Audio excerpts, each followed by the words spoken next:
Right now, I'd like to give you a handy brief exercise and practice that you can do with me now, but you can bring with you anywhere and anytime. One of the beauties about this practice is that it's very short.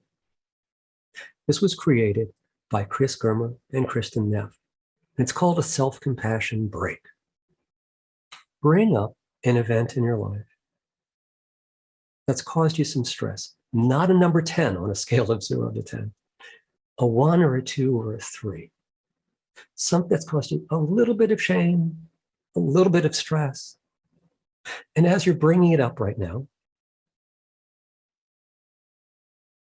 see if you can feel it in your body. Just notice as you're bringing it up, is there any contraction going on? Is your breath changing? Posture changing on?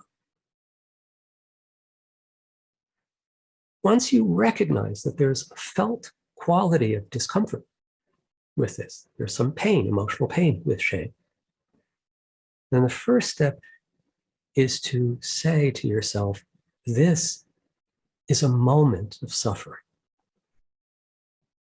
So here you're recognizing and labeling what's happening, right? And by the way, when we're in shame, there's a quality of endless time to it. I'll always be this bad. I'll always feel this way. So the first step in this compassion break, self-compassion break, is to say, this is a moment of suffering.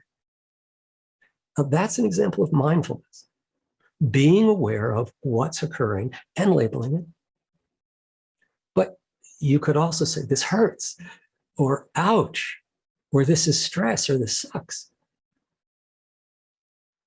But in so doing, allowing yourself to really notice what you're reacting to, this feeling, these thoughts, this shame.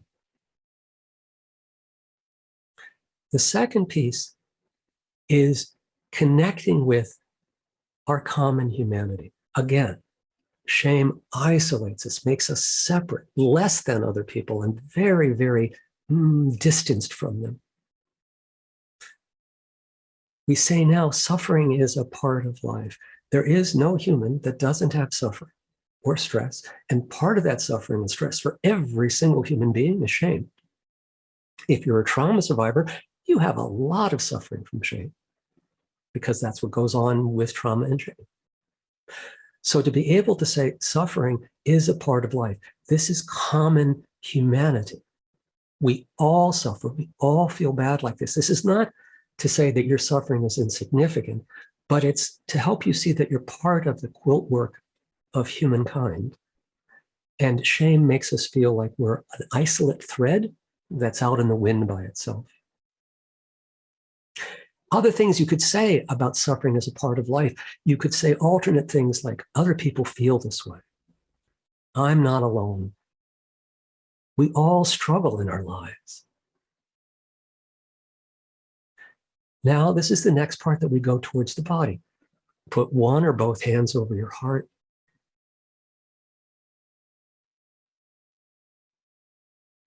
Feel the gentle touch and pressure and warmth of your hands meeting your chest. And your heart and your chest meeting the warmth and pressure of your hands.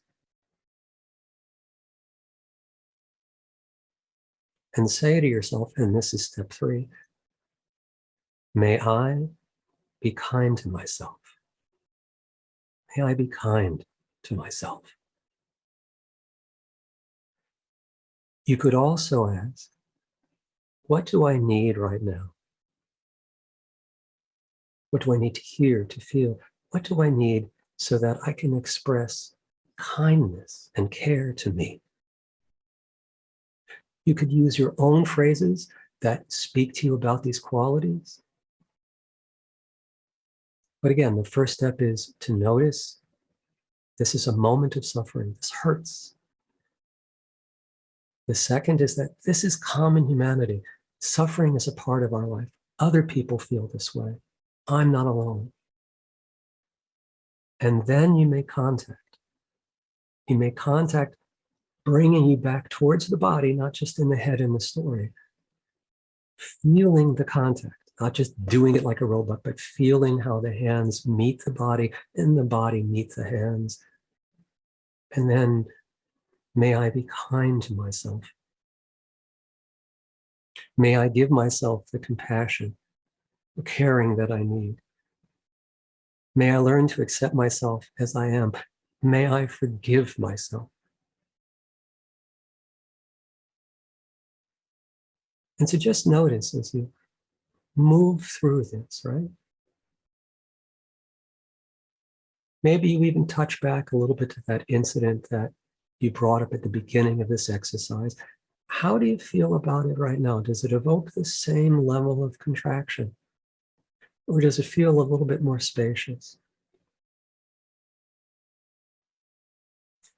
Again, I want to make very clear that for some people, I believe that self-compassion is a crucial ingredient for healing for everyone. And there will be some people that will need to do work around self-compassion. Everyone has to do work in terms of learning how to cultivate it because we're not taught how to. But some of us will need to work with our resistance to being compassionate or feeling compassionate. Some people will feel triggered sometimes by feeling compassionate. A similar reaction to when people get anxious after they relax. The nervous system is responding to a difference and is trying to go back to its homeostasis. It's its way of usually meeting the world.